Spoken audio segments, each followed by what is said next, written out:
Հարգելի գործընկերներ, զեկուցվող հարցով ներկայացնում եմ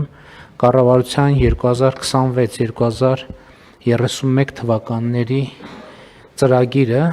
Իհարկե ընդունված է, որ կառավարության ծրագիրը առավել մանրամասն քննարկում ենք ազգային ժողովի նիստում եւ բնականաբար ենթադրաբար մյուս շաբաթ տեղի ունեցող ազգային ժողովի նիստում ես եւ մեր գործընկերները հանդես կգանք մանրամասն զեկույցով կառավարության նիստի ձևաչափում ուզում եմ ընդգծել հետևյալ առանձնահատկությունները կառավարությունը ձևավորվել է 2026 թվականի հունիսի 7-ի ընտրությունների արդյունքներով եւ շատ կարեւոր է արձանագրել որ ընտրությունների արդյունքներով ի վերջո հաղթել է իրական Հայաստանի գաղափարախոսությունը, ինչը նշանակում է, որ իրական Հայաստանի գաղափարախոսությունը Հայաստանի Հանրապետությունում դարձել է պաշտոնական գաղափարախոսություն։ Ճիշտ է այդ գաղափարախոսության այդ հայեցակարգի մասին 2024 թվականին ես խոսել եմ լինելով Հայաստանի Հանրապետության վարչապետ եւ նաեւ կառավարող կուսակցության մշտական գործող մարմնի ղեկավար եւ բնականաբար կառավարությունն էլ եւ խորհրդանական մեծամասնության մեր գործընկերները կառավարող քաղաքական ուժի վարչությունը այդ գաղափարախոսությունը այդ հայեցակարգը կիսել են, բայց իհարկե մենք այդ գաղափարը կիսել ենք նաեւ ժողովրդի հետ, բայց ժողովուրդը արտահայտվելու, արձագանքելու դե յուրե հնարավորություն չի ունեցել։ Դե ֆակտո մենք տեսել ենք, որ այդ գաղափարախոսությունը քայլ-քայլ արժանանում է ժողովրդի աջակցությանը։ Եվ բայց շատ կարևոր էր ընտրությունների արդյունքները այս տրամաբանությամբ եւ սա շատ էական եւ կարևոր հանգրվան է, որ մենք կարող ենք արձանագրել, որ իրական Հայաստանի գաղափարախոսությունը Հայաստանի Հանրապետությունում պաշտոնական գաղափարախոսություն է, որով առաջնորդվում է Հայաստանի Հանրապետությունը։ Սրանից բխում է հաջորդ արձանագրումը, որը ֆիքսված է նաև կառավարության ծրագրի նախագծում, որ Հայաստանի Հանրապետությունը այսպիսով թևակողում է իր պատմության այն փուլը, որը անվանում ենք 4-րդ հանրապետություն։ Մենք այս հասկացության մասին նույնպես խոսել ենք,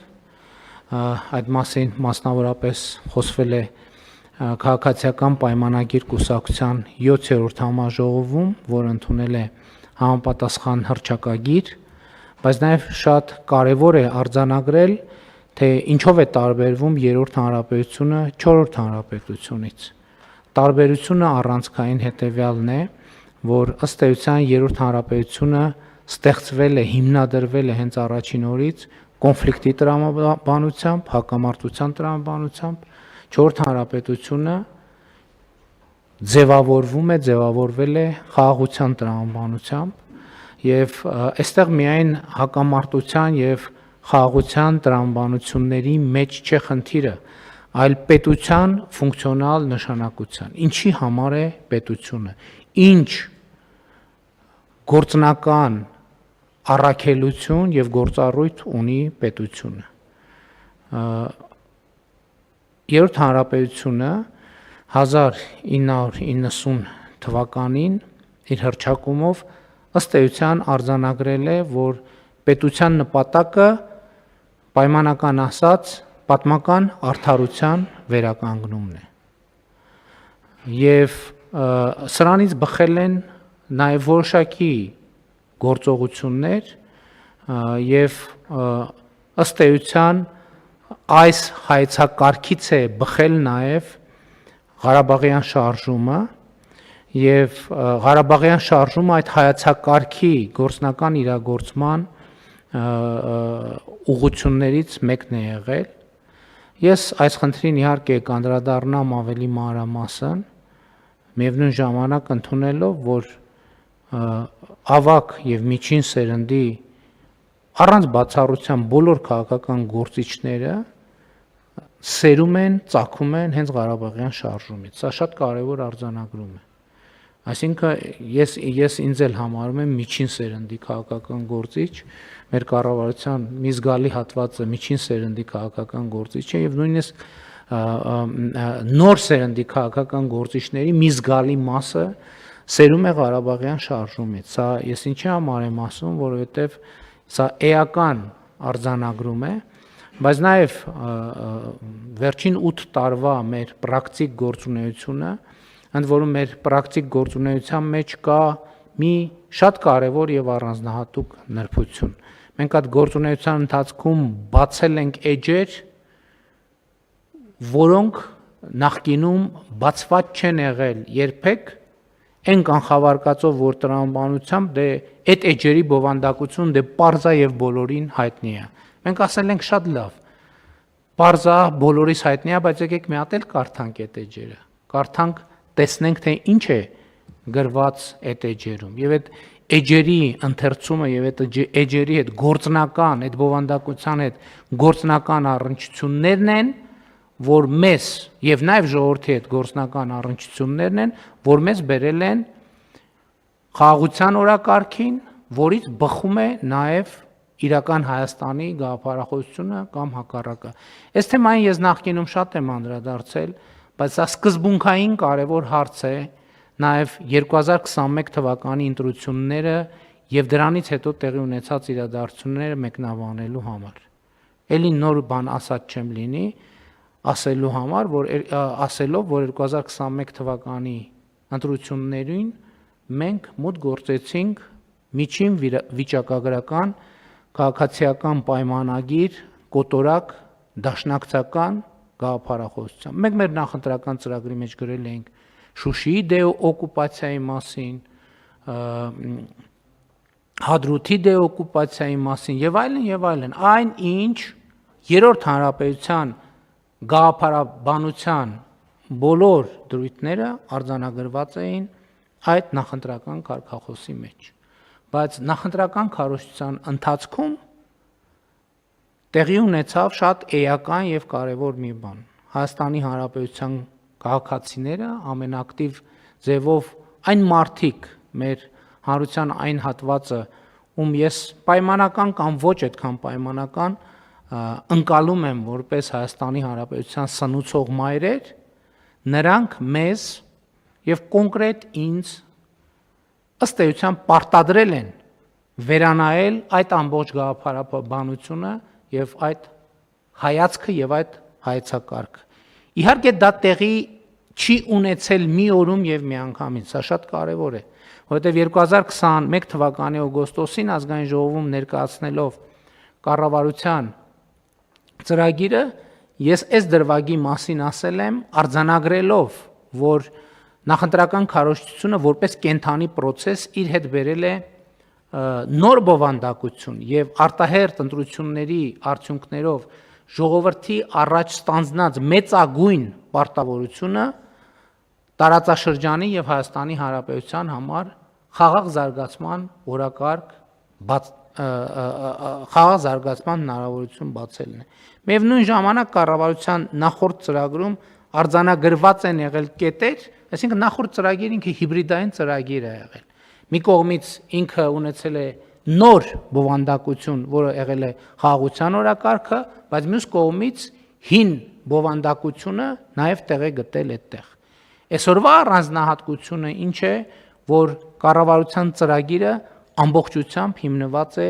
իրական Հայաստանի գաղափարախոսության եւ 4-րդ հանրապետության տեսլականի վրա, եւ սա է այն առանցքային գաղափարաբանական փոփոխությունը կամ վերափոխումը, որը տեղի է ունենում կառավարության ծրագրում, բայց կա սրանից բխող մի շատ կարևոր արձանագրում, որը կապ ունի 2018 թվականի ժողովրդական ոչ բռնի Թավշյա հեղափոխության հետ։ Մենք 2018 թվականին ժողովրդի հետ իրականացրինք հեղափոխություն իր շատ կոնկրետ օրակարգերով։ Բայց ճշմարտությունը այն է, որ 2018 թվականի կեսին մենք ստանձնեցինք Հայաստանի Հանրապետության կառավարումը 2019-2020 թվականի մարտից մենք գտնվում ենք ըստ էության անընդհատ գտնվել ենք ճգնաժամային կառավարման վիճակում նախ COVID-ի բերումով երկրորդը արդեն պատերազմի եւ յետպատերազմական ներքաղաքական խնդիրների բերումով եւ այդպես շարունակ եւ ըստ էության մեր էներգիայի ուշադրության եւ օրակարգի զգալի հատվածը մեծ մասը նվիրված է եղել հենց ճգնաժամային կառավարման տրամաբանությանը այդ ճգնաժամային կառավարման արտաքին եւ ներքին գործոնների հետ առնչվելով եւ սա պատճառը որ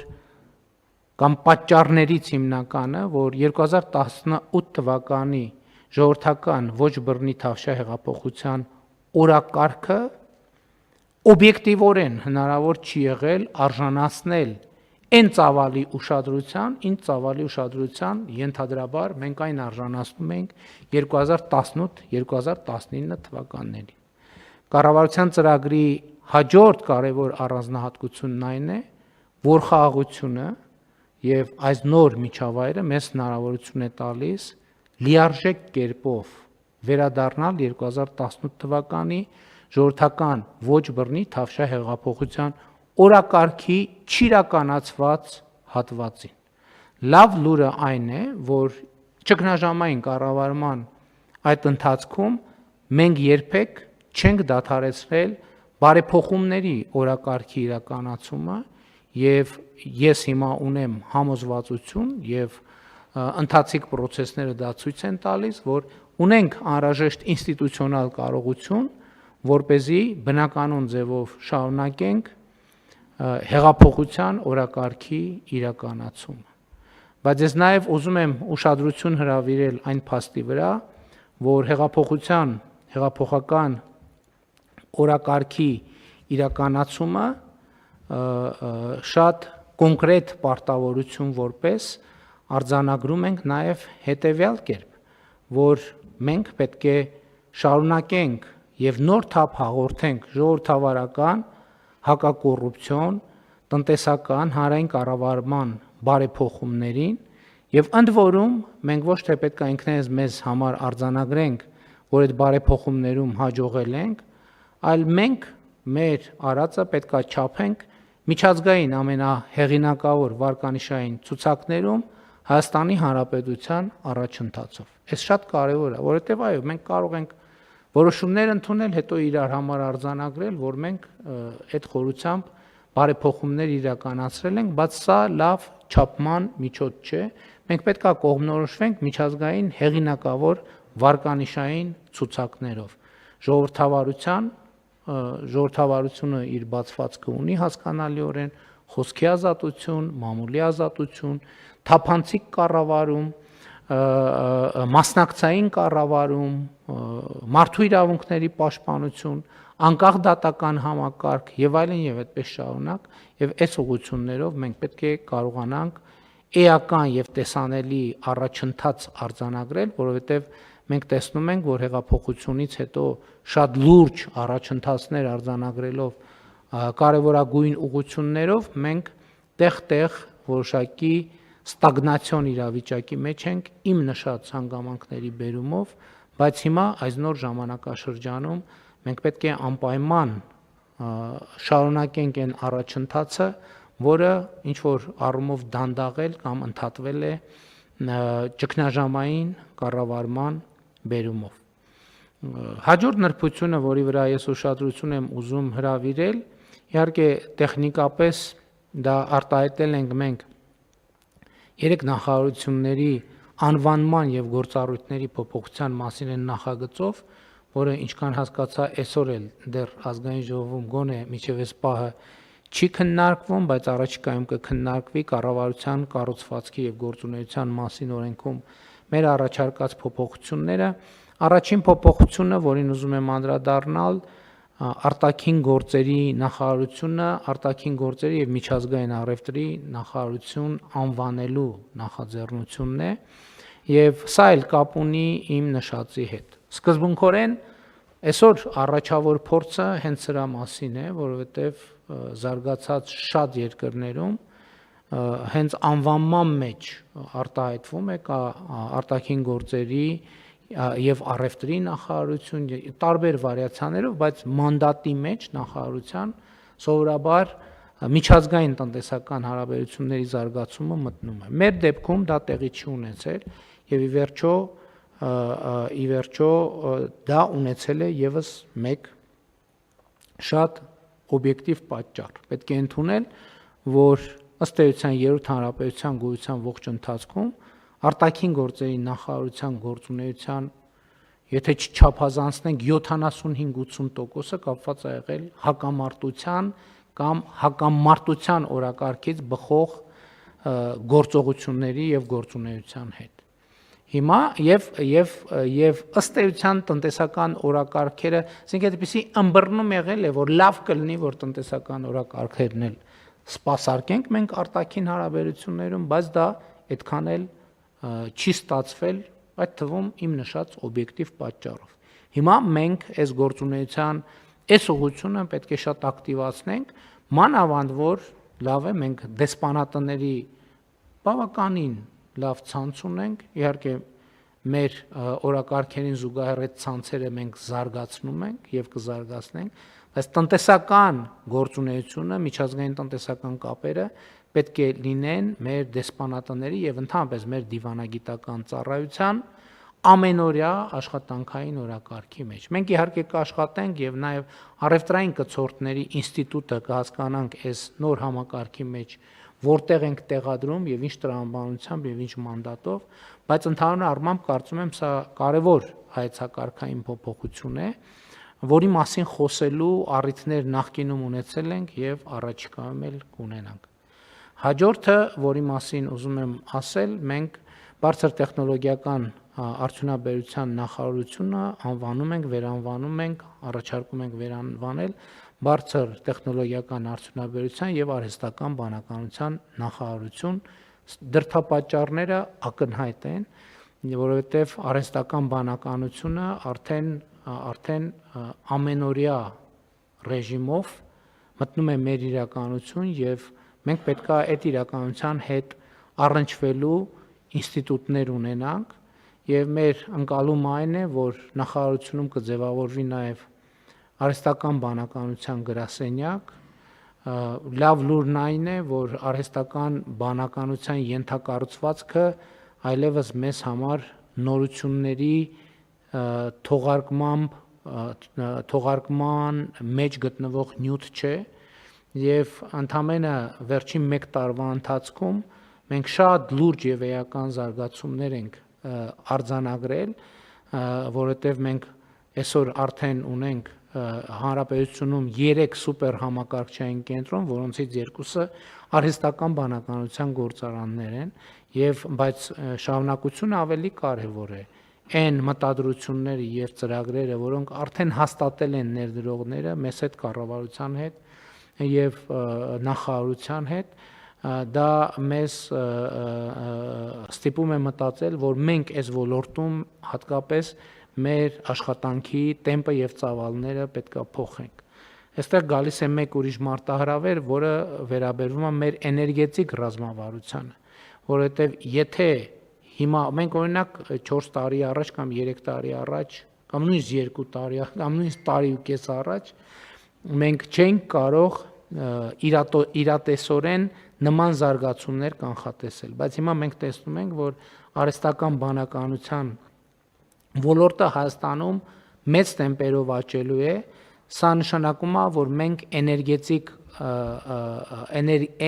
էլեկտրական էներգիայի սպառման վերաբերյալ մեր պատկերացումները եւ արտադրության վերաբերյալ մեր պատկերացումները պետքա վերստուգենք, ինչքանով է դա համապատասխանում այն նոր միջավայրին, որը ձևավորվում է, որովհետեւ սուպեր համակարգչային կենտրոնները ծախսում են այնքան էլեկտրական էներգիա,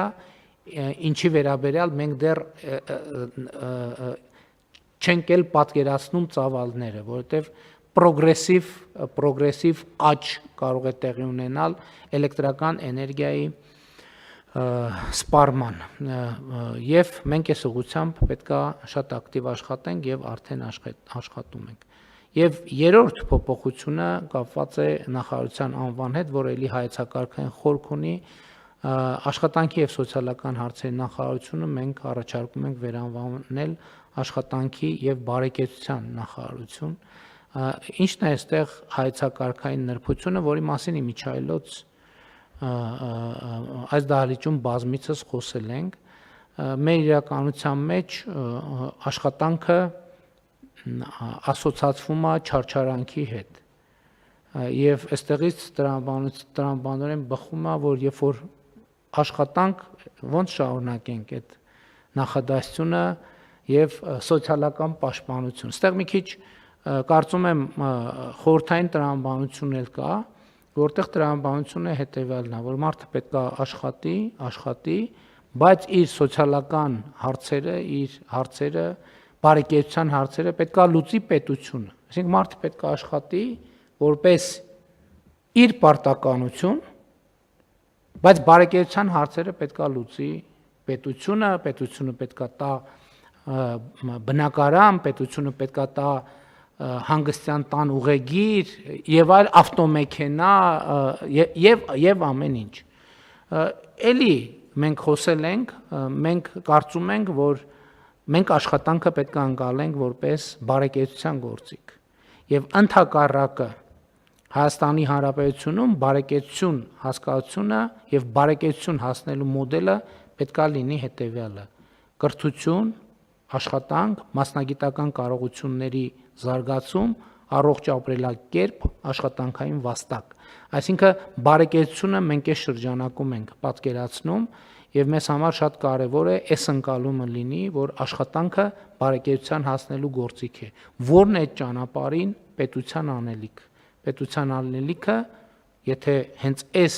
տրամաբանության մեջ նայենք, մարդուն օգնելը, որ աշխատանքի շուկայում ինքը լինի հնարավորինս ավելի մրցունակ եւ այստեղ իհարկե բազային համակարգը կրթության համակարգն է, նախադպրոցական կրթությունից սկսած, բայց շատ կարեւոր է, որ մենք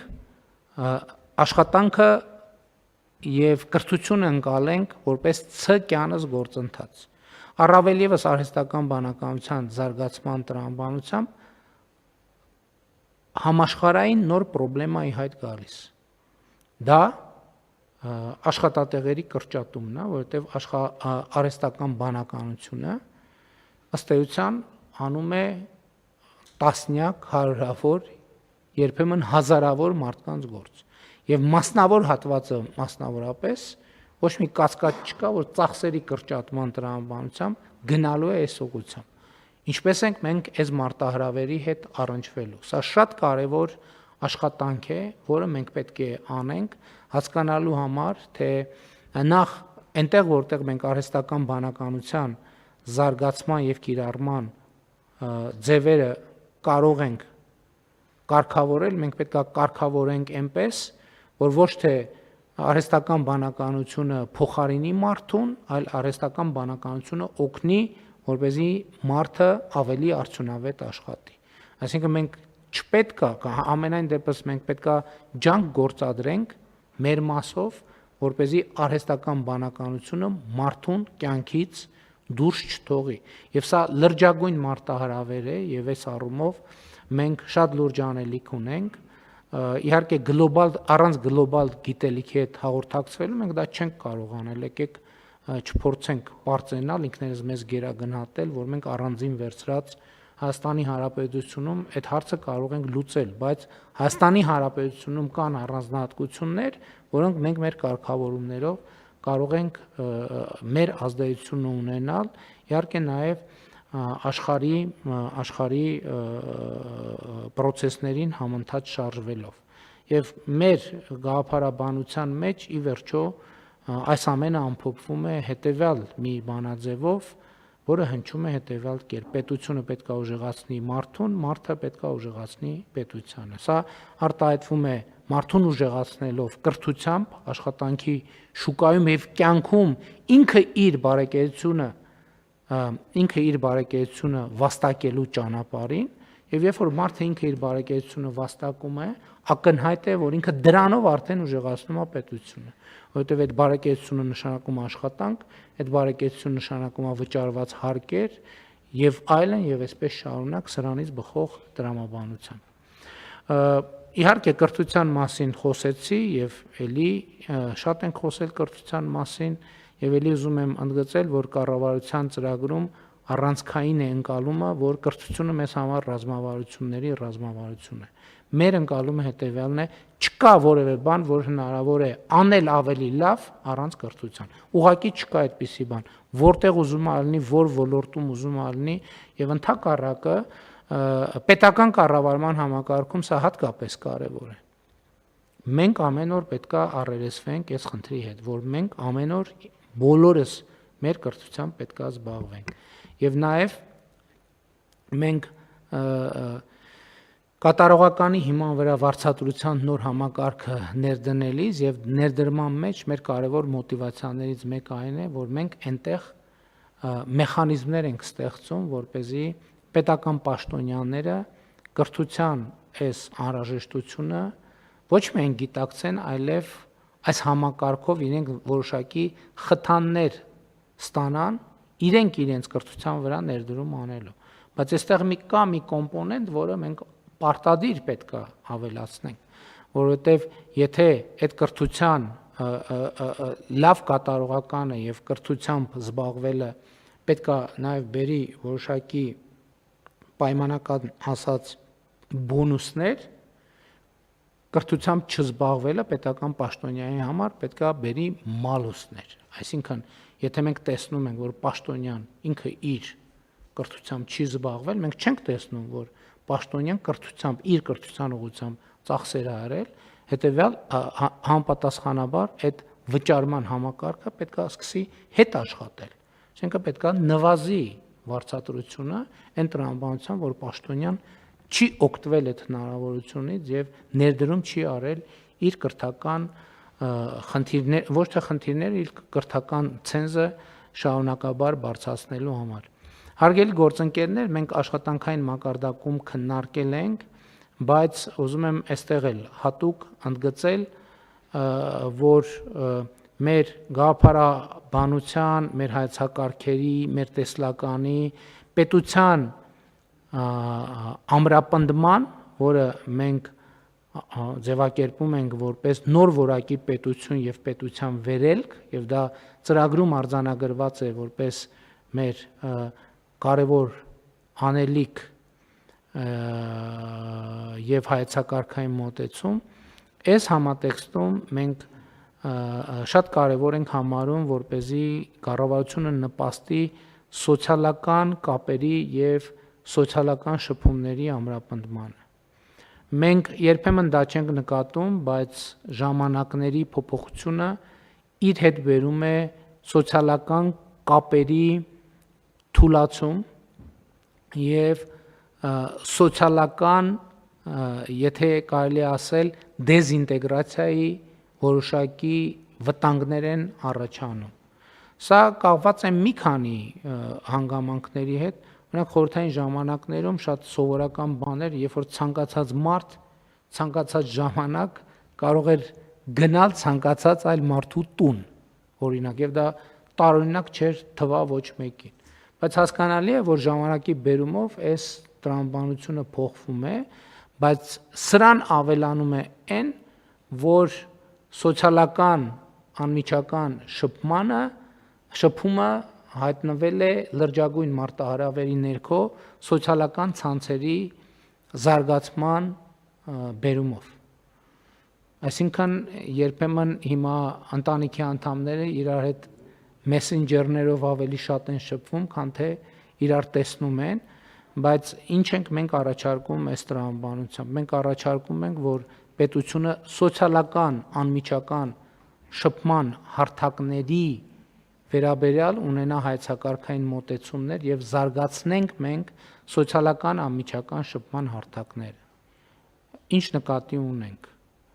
Իմիջիայլոց ասեմ, այդ process-ները արդեն իսկ գնում են, հանրությունը ինքը ինքնակազմակերպվում է եւ ինտուիտիվ այդ ուղղություններով շարժվում է։ Մշակութային կյանքը օրինակ սոցիալական շփման եւ սոցիալական կապերի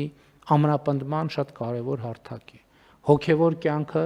սոցիալական կապերի ամրապնդման եւ սոցիալական շփման շատ կարևոր հարթակ է եւ մշակույթի ոլորտում մենք տեսնում ենք, որ զարգացումներ կան եւ մենք այդտեղ նաեւ նորություն չի, ունենք ծրագրեր ռազմավարական, որոնք իրականացնում ենք։ Ես կարծում եմ, որ մենք պետքա լրացուցիչ կոմպոնենտներ ավելացնենք կամ արդեն իսկ մեր որդեգրած ծրագրերը ավելի ուժեղացնենք եւ ընդլայնենք։ Մասնավորապես տարիներ առաջ մենք երիտասարդական կենտրոններ ստեղծելու այդ գաղափարն ենք ներդրել եւ իրականացնում ենք։ Հիմա մեզ պետքա ավելի շատ կենտրոնանալ այդ թեմայի վրա։ Հաջորդը, որի մասին կուզենայի նշել, էլի մենք պլանավորել ենք գրադարանների վերափոխման եւ նոր գործառույթով օժտելու ծրագիր հայեցակարգ եւ մենք կարծում ենք, որ մասնավորապես խրախուսել ընթերցանության ակումբները եւ էլի նման ծրագրեր, որոնք մարդկանց կօգնեն եւ կհրավիրեն առանց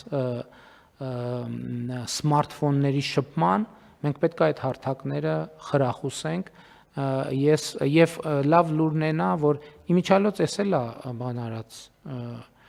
հանրության կողմից կամ պարտադրված կամ ի ցույց դրված։ Ես օրինակ մեր գործընկերները կվկայեն, որ երբ որ մենք խոսել ենք գրադարանների վերափոխման մասին, ներդրումներ անելու անհրաժեշտության մասին, ես շատ հոռետես եմ եղել, որ թե ինչքանով այդ հնարավոր է այդ հարթակները ակտիվացնել,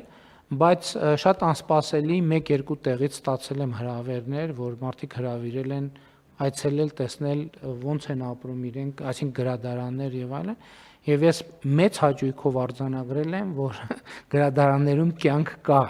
եւ դա շատ կարեւոր նորություն է եւ մենք հիմա պետքա նպաստենք այդ կյանքի հետագա զարգացմանը։ Հաջորդ խնդիրը լավ լուրը եւ նորությունը հետեւյալն է, որ մենք 300 դպրոց 500 մանկապարտեզ ծրագրով ստեղծել ենք բավականին բարձր որակի ֆիզիկական ենթակառուցվածք եւ մենք այդտեղ այդ ենթակառուցվածքների ճարտարապետական առանձնահատկությունների հետ առնչվելով հասկանում ենք, որ մենք խնդիր ունենք եւ ունենք հնարավորություն, որպեսզի դասապրոցեսներից դուրս այդ հարթակները ծառայեն համայնքներին, սոցիալական շփումների, սոցիալական կապերի եւ սոցիալական շփում ասելով մենք նաեւ կրթությունը նկատի ունենք, ոչ ֆորմալ կրթությունը ինքը նույնպես սոցիալական շփման հարթակ է եւ այստեղ էլ մենք մեր ընկալումները պետքա փոխենք, որ դպրոցները դասապրոցեսը ավարտվեց, դռները փակում ենք, գնում ենք տներով։ Ոչ այդ ենթակառուցվածքները մենք ստեղծել ենք, որպեսզի լիարժեք ծառայի համայնքին։ Հիմա օրինակ մենք շատ մանկապարտեզներում ունենք այնքան մակերեսներ, որոնք էականորեն ավելին են, քան անհրաժեշտ են հենց մանկապարտեզի բուն նախադպրոցական կրթության process-ը կազմակերպելու համար։ Դպրոցների դեպքում էլ կան այդպիսի իրադրություններ, բայց դպրոցների դեպքում նաև օրվա մի մասը առնվազն ազատ է։ Մենք պետքա այդ ընկալումն էլ փոխենք եւ համայնքը պետքա դպրոցներում ապրի։ Դպրոցները պետքա դառնան համայնքային կենտրոններ։ Այդ թվում մարզական ենթակառուցվածքները եւ այլն եւ այսպես շարունակ։ Այս ամեն ինչը ասում եմ, որ մենք այդ խնդիրը չանտեսենք եւ չթերագնահատենք։ Մենք պետք է ամեն ինչ անենք ինքներս մեզ սմարթֆոններից հանելու եւ իրական կյանքում մարդու հետ հանդիպելու հնարավորություններ ստեղծելու եւ զարգացնելու, իհարկե չակնկալելով որևէ մեկի ձեռքից իր սմարթֆոնը վերցնել կամ դրա օգտագործման հնարավորությունները սահմանափակել, չնայած գլոբալ process կա կապված անչափահասների հասանելիության հետ, այդ թվում սոցիալական ցանցերի, մենք ծրագրում դրան ենք անդրադարձել եւ հետագայում ավելի մանրամասն կքննարկենք, թե ինչ պիտի անենք, եւ այս առումով չափազանց կարեւոր եմ համարում նախընտրական շրջանում երեխաներին տված մեր խոստման ճշգրիտ իրականացումը, իսկ այդ խոստումը նրա մասին էր, որ մենք առաջիկայում հանրապետությունում կունենանք առնվազն 100 կոմբինացված խաղահրապարակներ, ներառյալ համայնքային լողավազանները, որի պիլոտային օրինակը մենք Իջևանում արդեն ստեղծել ենք, եւ սա էլ շատ կարեւոր մի ծրագիր է, մանավանդ կրթահամալիրների մեր ծրագրի հետ պետք է մենք անպայման ինտեգրենք այս ծրագիրը, որպեսզի խաղահրապարակների ճիշտ ցանց ունենանք Հայաստանի Հանրապետությունում, որոնք դպրոցներում արդեն արկա խաղահրապարակների հետ ամբողջական ծածկույթ ապահովեն Հայաստանի Հանրապետությունում, որպեսզի երեխաներն էլ իրենց հերթին սմարթֆոնից դուրս գործողություններ իրականացնելու ժամանց ունենալու հնարավորություն ունենան, իհարկե սրան զուգահեռ նաև 100 արտադպրոցական հաստատությունը շատ կարևոր եմ համարում, խոսքը վերաբերում է մարզադպրոցներին, խոսքը վերաբերում է արվեստի դպրոցներին, խոսքը վերաբերում է երաժշտական դպրոցներին, այսինքն ֆիզիկական կյանքի առանց պայքարելու վիրտուալ կյանքի դեմ, որովհետև դա բացարձակապես անիմաստ գործ է, անհրաժեշտ է ֆիզիկական կյանքի հնարավորությունները եւ ենթակառուցվածքները մաքսիմալ ուժեղացնել, որովհետև իրականությունը այն է, որ վիրտուալ կյանքի զարգացումը մի ինչ-որ կետից ֆիզիկական կյանքի նկատմամբ պահանջարկը եւ հետաքրքրությունը ավելի մեծացնում է եւ ելնելով այն կանխավարկածից, որ ազգային ժողովում մանրամասն քննարկում տեղի ունենալու, ուզում եմ ընդգծել առողջության ապահովագրության համակարգում մեր առաջիկա անելիքը, այդտեղ մենք խնդիր ունենք 2029 թվականի դրությամբ ամբողջ բնակչության հանրապետության ներառել առողջության ապահովագրության համակարգում։ Այդ ուրիշ հարց է ապահովագրության համար որ դեպքում ով կվճարի։ Բայց նաև կարևոր է, որ առողջապահության համընդհանուր ապահովագրությունը իրոք դառնա համընդհանուր եւ մենք հանրապետությունում չունենանք մարդ, ով դուրս է մնացել առողջության ապահովագրության համակարգից։ Հարգելի գործընկերներ, համառոտ սա էր, մանրամասն քննարկում կունենանք, բայց ես ուզում եմ իմ զեկույցը ավարտել ծրագրի նախագծի ամփոփում բաժնի պարզապես ընթերցումով եւ մեջբերումով, որը հետեւյալն է։ Այս ծրագրի հիման վրա կառավարությունը ընդունելու է իր գործունեության հնգամյա միջոցառումների ծրագիրը եւ իրագործելու է այն։ Ծրագրի իրականացման արդյունքում ակնկալվում է ունենալ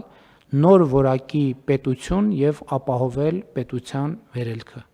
Հայաստանի Հանրապետությունը այսպիսով թևակողում է իր պատմության այն փուլը, որը անվանում ենք 4-րդ հանրապետություն։ Այսքանը այսօր կշարունակենք քննարկումը ազգային ժողովում